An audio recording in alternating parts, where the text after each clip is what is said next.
Hello, welcome to Polytechnic English. Dear students, today we'll be learning about data interpretation. We have in the syllabus data interpretation 1, data interpretation 2, and data interpretation 3. Now, before that, what is data interpretation? It is the process of making sense out of a collection of data that has been processed. This collection may be present in various forms like bar graphs, line charts, and tabular forms, and other similar forms, and hence needs an interpretation of some kind. So here we will learn about data interpretation with the help of many important techniques and examples. Okay. Uh,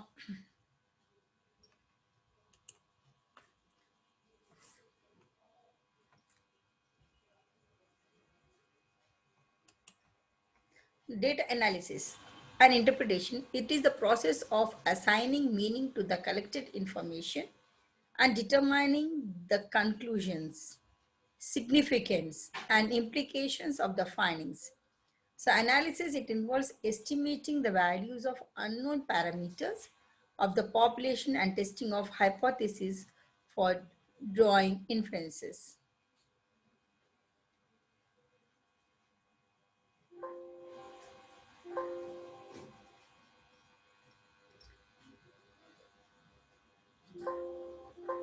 So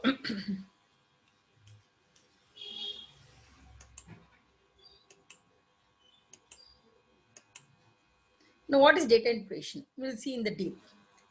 Data interpretation, it refers to the implementation of process through which data is reviewed for the purpose of arriving at an informed conclusion. So the interpretation of data assigns a meaning to the information analyzed and determines its significance and implications. Now, what is the importance of this one, data interpretation? The importance of data interpretation is evident, and this is why it needs to be done properly. Data is very likely to arrive from multiple sources and has a tendency to enter the analysis process with haphazard ordering. Data analysis tends to be extremely subjective.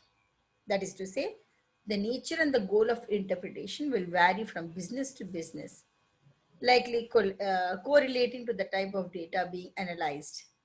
So while there are different types of process that are implemented based on individual data nature, the two broadest and most common categories are quantitative analysis and qualitative analysis. Now, yet before any serious data interpretation inquiry begins, we should understand that visual presentation of data findings are irrelevant unless a sound decision is made regarding scales of measurements. So before any serious data analysis can begin, the scale of measurement must be decided for the data, as will have a long-term impact on data interpretation. Okay, so that includes nominal scale, ordinal scale, that is to measure, and interval and the ratio. So what is nominal scale? It is a non-numeric categories that cannot be ranked or compared quantitatively. So variables are exclusive and exhaustive. Coming to ordinal scale, it exclusively categorizes that are exclusively and exhaustive but with a logical order. So quality ratings and agreement ratings are the examples of ordinal scales. Okay, that is good, very good, fair, etc. Or agree, strongly agree, disagree, etc.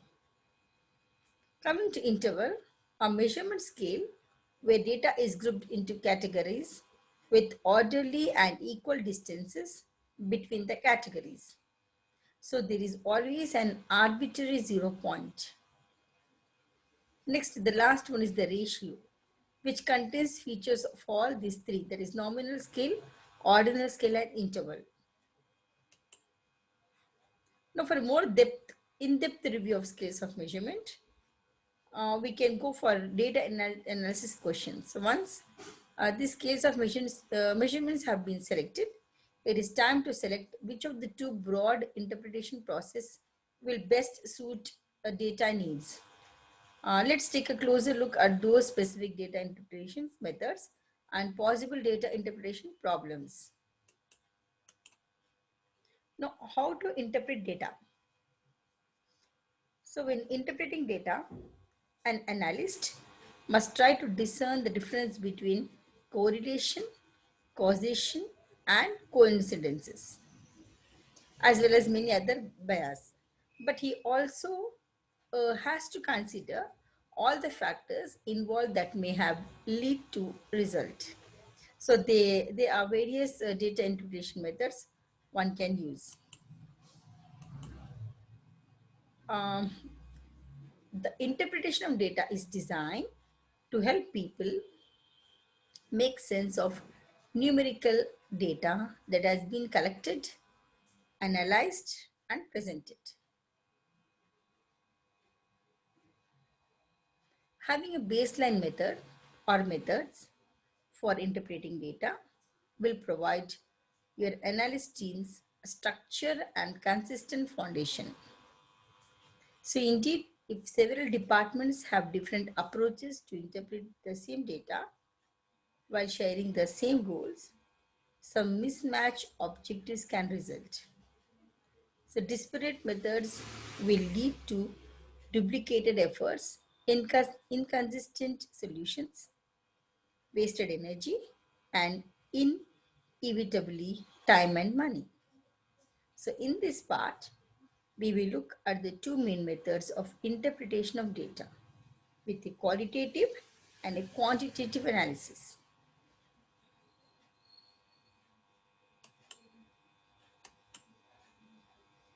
First, qualitative data interpretation. This qualitative data analysis can be summed up in one word, that is categorical.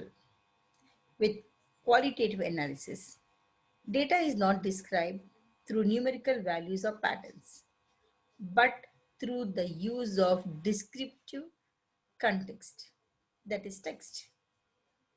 So typically narrative data is gathered by employing a wide variety of person-to-person techniques. These techniques include observations, documents, interviews. Coming to observations, detailing behavioral patterns that occur within an observation group.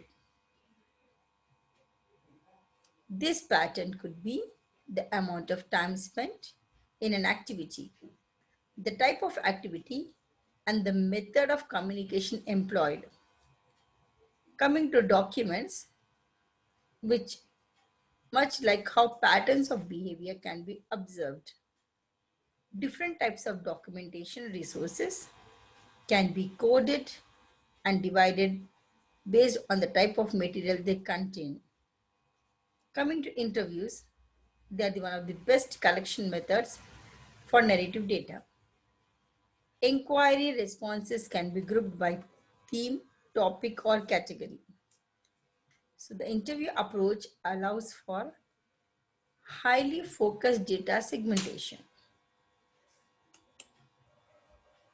So a key difference between qualitative and quantitative analysis is clearly noticeable in the interpretation stage.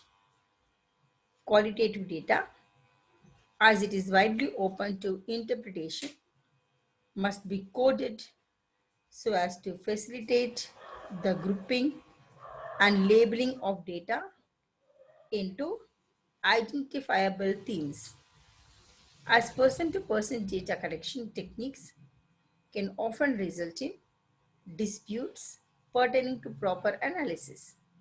So qualitative data analysis is often summarized through three basic principles. Notice things, correct things, think about things. Okay, so three basic principles that are notice things, correct things, and think about things.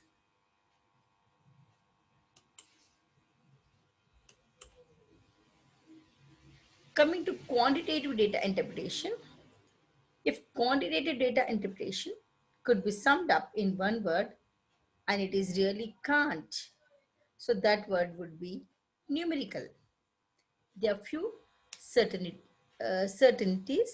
when it comes to data analysis.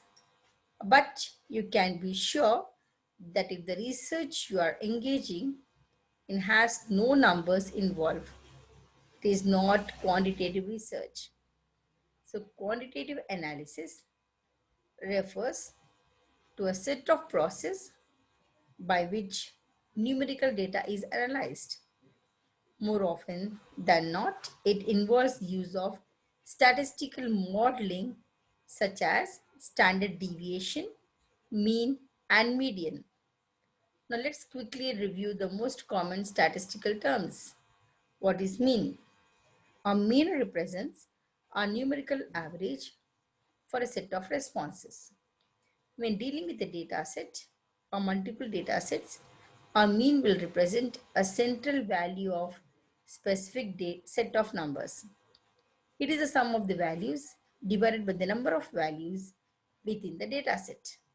Other terms can be used to describe the concept are arithmetic mean, average, and mathematical expectation. Standard deviation. This is another statistical term commonly appearing in quantitative analysis. Standard deviation reveals the distribution of the responses around the mean. It describes the degree of consistency. It describes the degree of consistency within the responses together with the mean. So it provides insight into data sets. Frequency distribution. This will range the rate of response appearance within a data set. When using a survey, for example, frequency distribution has the capability of determining the number of times a specific ordinal scale response appears. That is, agree, strongly agree, disagree, etc. Frequency distribution is extremely keen in determining the degree of consensus among data points. So typically, quantitative data is measured by visually presenting correlation test between two or more variables of significance. Different processes can be used together or separately, and comparisons can be made to ultimately arrive at a conclusion. So other signature interpretation process of quantitative data include regression analysis, cohort analysis, predictive and prescriptive analysis. Now that we can see how to interpret data, let's move on and ask ourselves some questions. What are some data interpretation benefits? Why do all industries engage in data research and analysis? These are the basic questions, but often don't receive adequate attention.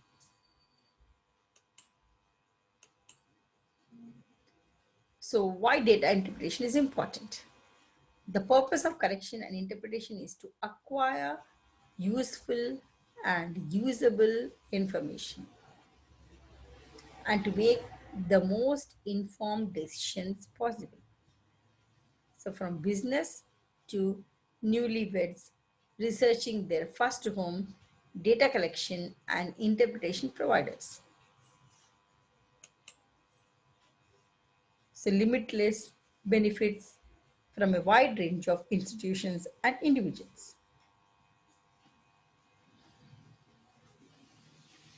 Data analysis and interpretations, regardless of methods and quantitative status, may include the following characteristics: data identification and explanation, comparing and contrasting of data, identification of data others, outlets, okay, data identification and explanation, comparing and contrasting of data, identification of data outlets, and future predictions.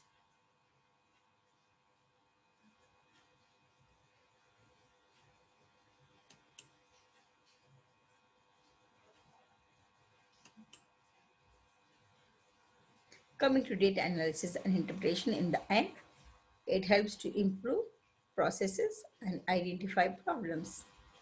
It is difficult to grow and make dependable improvements without, at the very least, minimal data collection and interpretation. So, what is the keyword? Dependable. Vague ideas regarding performance enhancement exist within all institutions and industries. So, yet, without proper research and analysis, an idea is likely to remain in a stagnant state forever. So, minimal growth must be there. So, what are a few of the business benefits of digital age data analysis and interpretations? Let us look. Informed decision making. Okay, what is informed decision making?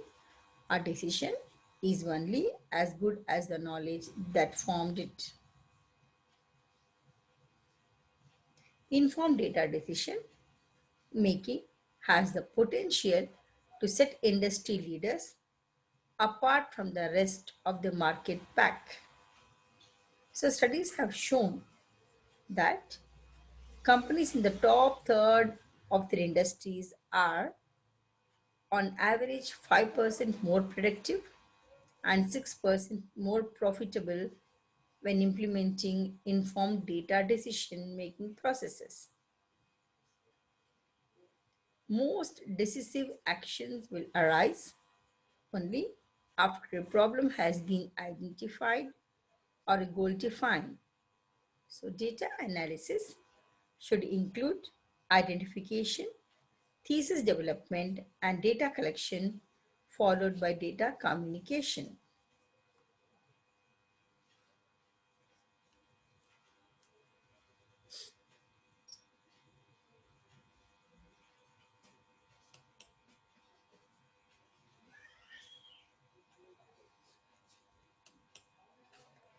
If institutions only follow that simple order, one that we should all be familiar with from grade school science fairs, and then we'll be able to solve issues as they emerge in real time. Informed decision making has a tendency to be cynical, cyclical. Okay, this means there is really no end, and eventually new questions and conditions arise within the process that need to be studied further.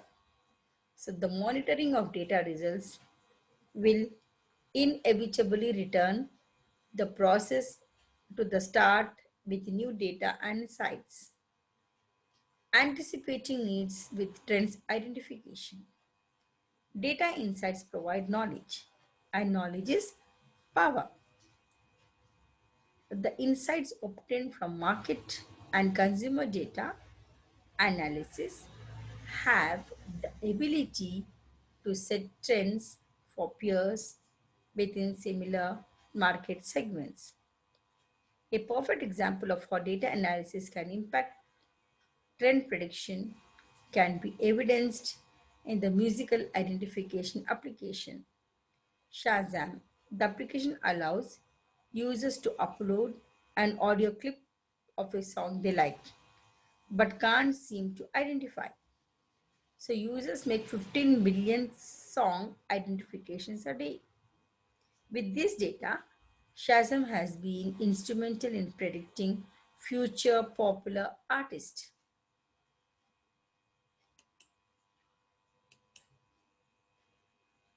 So when industry trends are identified, they can they can then serve a greater industry purpose.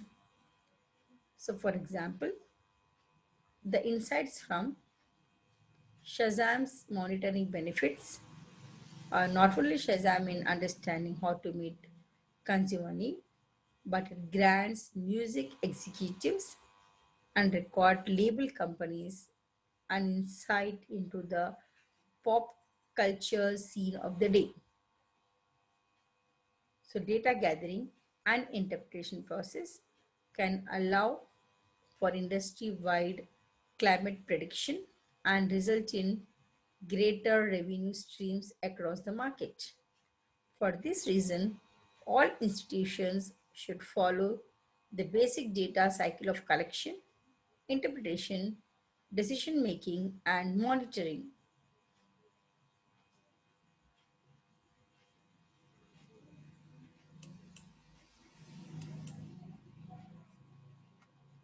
When industry trends are identified, they can then serve a greater industry purpose. So, for example, the insights from Shazam's monitoring benefits, how to meet consumer needs. Shazam in understanding how to meet consumer needs. It grants music executives and record label companies an insight into pop culture scene of the day. So data gathering and interpretation process can allow for industry-wide climate prediction and results in greater revenue streams across the market. So for this reason, all institutions should follow the basic data cycle of collection, interpretation, decision making, and monitoring.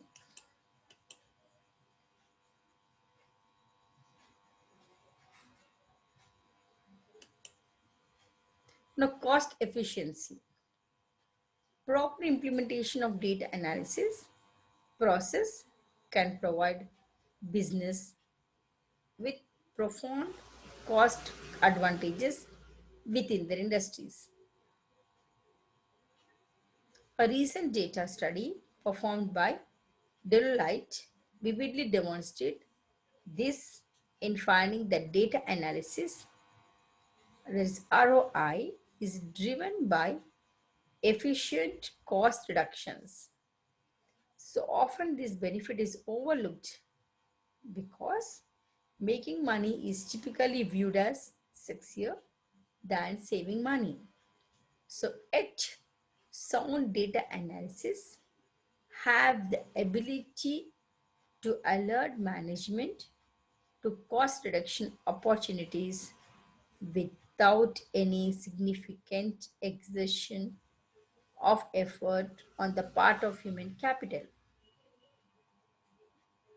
So, a great example of the potential for cost efficiency through data analysis is Intel.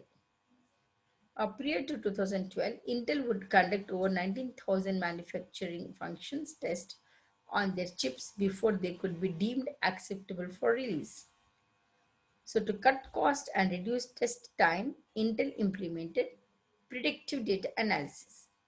So by using historical and current data, Intel now avoids testing each chip 19,000 times by focusing on specific and individual chip tests.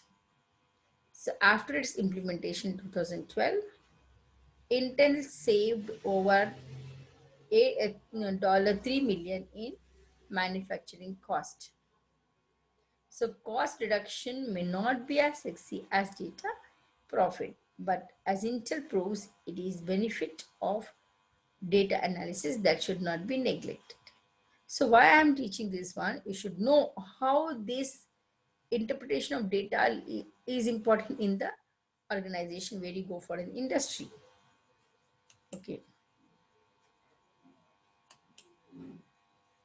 clear foresight. Now fourth one is clear foresight. Companies that collect and analyze their data gain better knowledge about themselves. So that correct analyze the data gain better knowledge about themselves, their processes and performance. They can identify, perform challenges when they arise and take actions to overcome them. Data interpretation through visual representation lets them process their findings faster and make better informed decisions on the future of the company. Data analysis and interpretations are critical to develop sound conclusions and make better informed decisions. So, as we have seen all along this article, there is an art and science to the interpretation of data. So, hereafter, a list summary of how to interpret data and some tips are given here. So, first, correct your data and make it as clean as possible. Choose the type of analysis to perform: qualitative, or quantitative, and apply the methods respectively to each.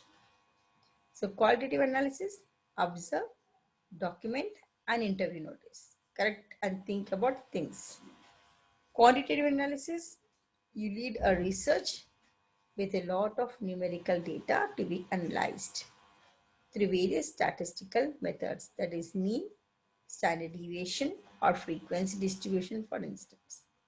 So take a step back and think about your data from various perspectives and what it means for various participants or actors of the project. Reflect on your own thinking and reasoning and be aware of the many pitfalls data analysis and interpretation carries. Correlation versus causation, subjective bias, false information, and inaccurate data, etc.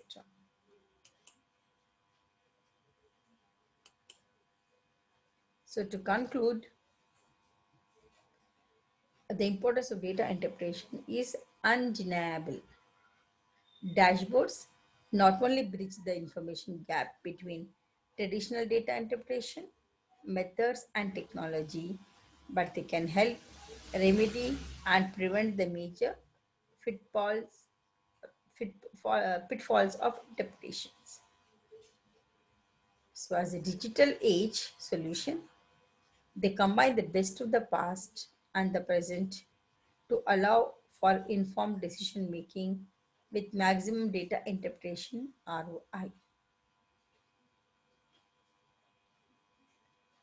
To start visualizing your insights in a meaningful and actionable way, there are test online reporting software. You can go for this trial.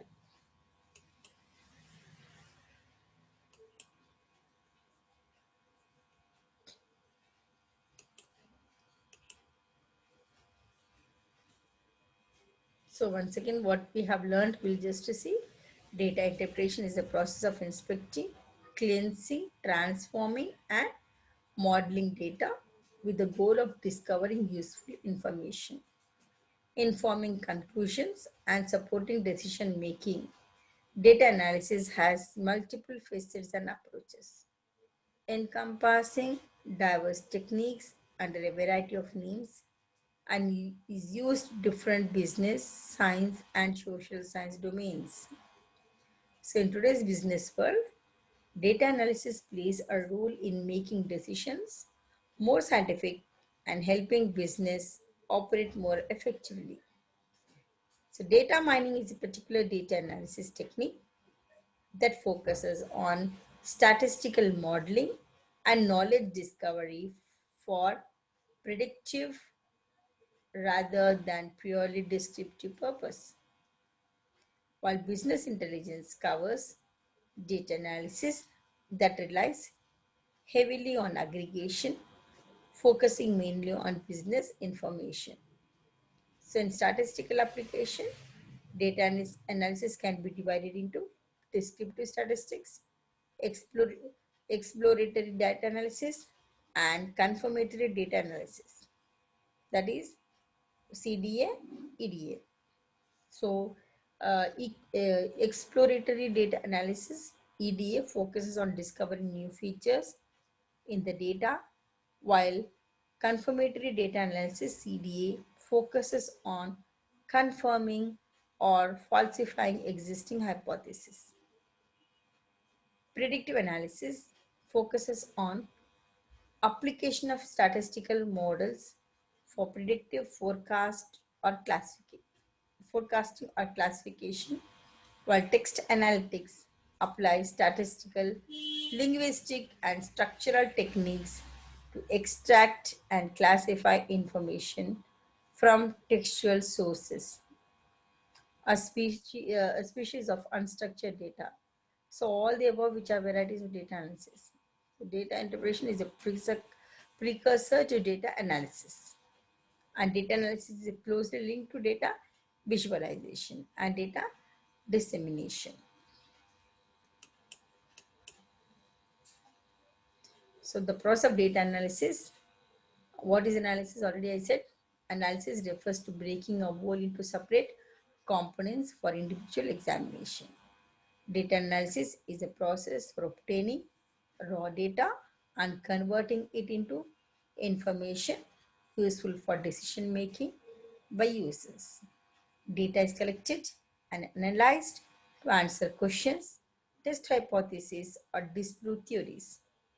So, statisticians John Turkey defined data analysis in 1961 as procedures for analyzing data, techniques for interpreting the results of such procedures, ways of planning the gathering of data to make its analysis easier, more precise, or more accurate, and all the machinery and results of mathematical statistics which apply to analyzing data.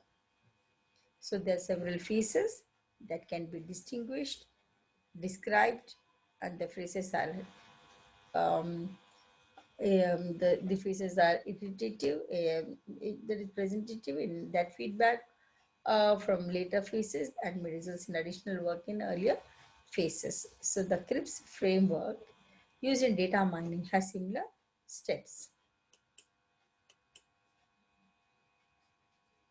Now, data requirements. The data are necessary as inputs to the analysis, which is specified based upon the requirements of those directing the data analysis or customers who will use these finished products of the analysis.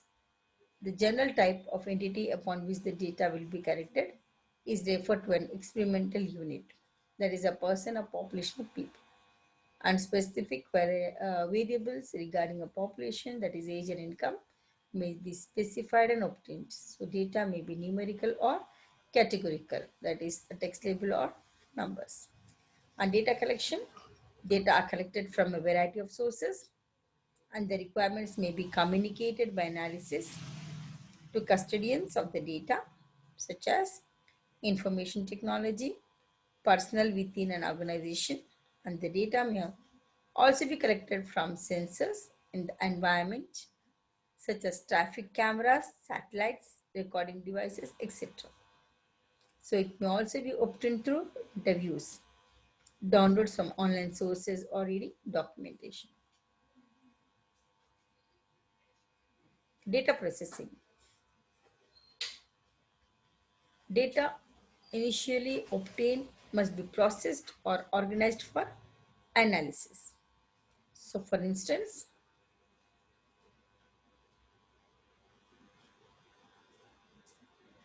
this may involve placing data into rows and columns in a table format, that is structured data for further analysis, such as within a spreadsheet or statistic software.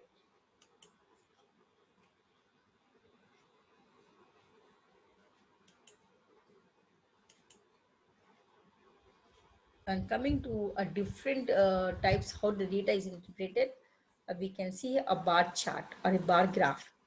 It is a chart or graph that presents categorical data with rectangular bars with heights or lengths proportional to the values that they represent. So the bars can be plotted vertically or horizontally. A vertical bar chart is sometimes called a column chart. You can see here. So that represent, this is bar graph. Favorite types of movie. You can see comedy, action, romance, drama, and uh, skiff. So here you can rate it.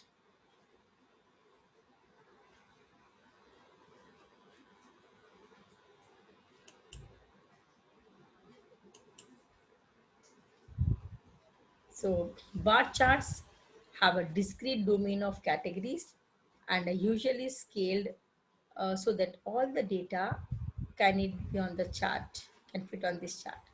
So when there is no natural ordering of the categories being compared, bars on the chart may be arranged in any order. So bar charts arrange from highest to lowest. Incidents are called Pareto charts. So bar graph charts provide a visual presentation of categorical data. And categorical data is a grouping of data into discrete groups such as months of the year, age group, shoe size and animals, age group, shoe sizes and animals. These categories are usually qualitative. In a column bar chart, the, the column chart bar, this is uh, the categories appear along the horizontal axis.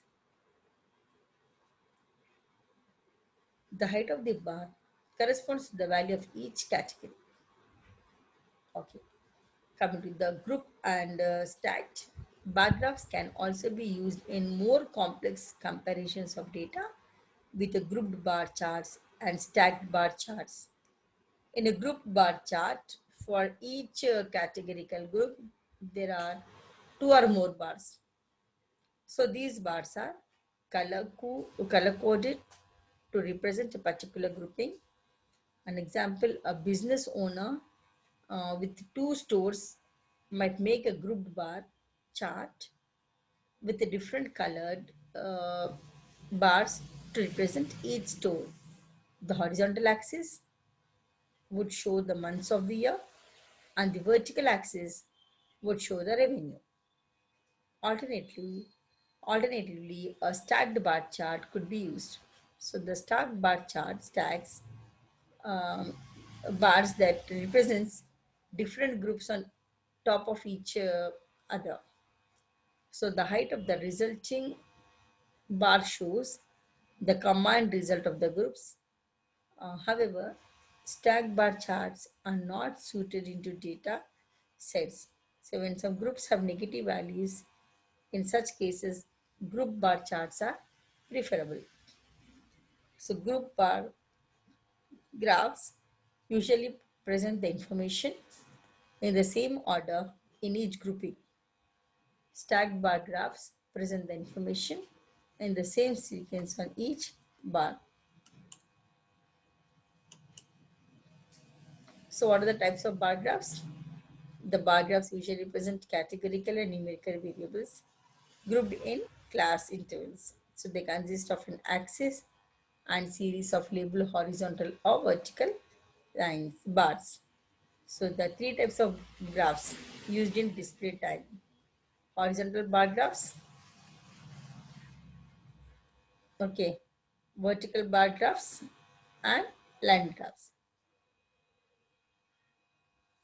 And this here also you can see the pie charts.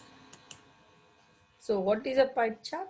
It is a circular chart, a circular statistical graphic, which is divided into slices to illustrate numerical proportion. So in a pie chart, the arc length of the each slice constituted central angle area is proportional to the quantity, and it represents what it is named for its resemblance to a pie which has been sliced. So the variations on the way it can be presented. So the earliest known pie chart is generally credited to William Playfair's statistical PY of 1801. So pie charts are very widely used in the business world and the mass media. However, they have been criticized and many experts recommend avoiding them, pointing out that research has shown it is difficult to compare different sections of the given pie chart or to compare data across different pie charts. So pie charts can be replaced in most cases by other plots such as bar graphs, bar charts, a box plot, dot plot, etc. So pie chart is a circular statistical graph divided into slices to illustrate numerical proportion. And in a pie chart, the arc length of each slide is proportional to quantity it presents. So what is the pie chart? I've taken from Wikipedia this example. A pie chart is a type of graph that displays data in a circular graph. Here you can see the circular graph, and the pieces of the graph are proportional to the fraction of the whole in each category. So in other words, each slice of the pie is related to the size of that category in the group as a whole. So the entire pie represents 100% of the whole, while the pie slices represents portions of the whole. So the following chart show water usage. You can see that toilet water usage is greater than shower water usage because the piece of the pie is greater. Okay, here you can see it's 26.7. Here shower is 16.8. So the following example chart is based on preliminary results of the election for the European Parliament 2004. The table lists the number of seats allotted to each party group along with the delivered percentage of the total they each meet. So the values in the last column that derives central angle in each sector is found by multiple percentage of 360. You can see here because of this rounding, these totals can be added to 100 and 360. So the size of the central angle is proportional to the size of the corresponding quantity, and here the number of seats. Since the sum of the central angle has the 360, the central angle of a quantity that is a fraction Q of the total is 360 by QD. In the example, the central angle for the largest group, there is EPP is 135.7 degrees. So because 0.377 times 360 rounded to be decimal place equals to 135.7. Now we'll go for the quiz. Just I'll give 5 questions and just go through this one and read the following information carefully and answer the questions that follows. So the profit earned by 5 companies in a particular year are given here. Company 112, Company B 228, Company C 437, Company D 102, and Company E 93. So how many companies have profits higher than the profit of Company A? You can see. So how many companies have profit higher than the profit of A? So company 112 means 228. Here you can see 228, 437. These are 2 companies. So you can go for B. Now question 2. I read the following information carefully and answer the questions. The profits earned by the 5 companies in a particular year are given here. Okay, so which is the average profit of the 5 companies? Average profit. And third question, read the following information carefully and answer the question here. The profits earned by the companies in a particular year are given here. So the difference between profits of which 2 companies is 126 crores. So company E and company D, or company C and A, or company B and E, or company B and D. And here the profits earned by 5 companies in particular. Here again, the sum of the profits of the 2 companies are with least profit is which one? Okay, you can see 214, 205, 195, or 155. And the last one, the bar graphs indicates the income of a firm, and see the graph and answer these questions. So which period shows a steady increase of income? March to May, February to April, February to May, insufficient data to predict. Give the answers. Okay, go through that one and follow it. So we'll go how to write this data interpretation into the passage forms. So first we have seen what are the problems of data, what is the importance of data interpretation, and how it is useful for the organization, for the students of outgoing students, and how they can interpret and how they can analyze and the ratio, all that things. Okay, so thank you.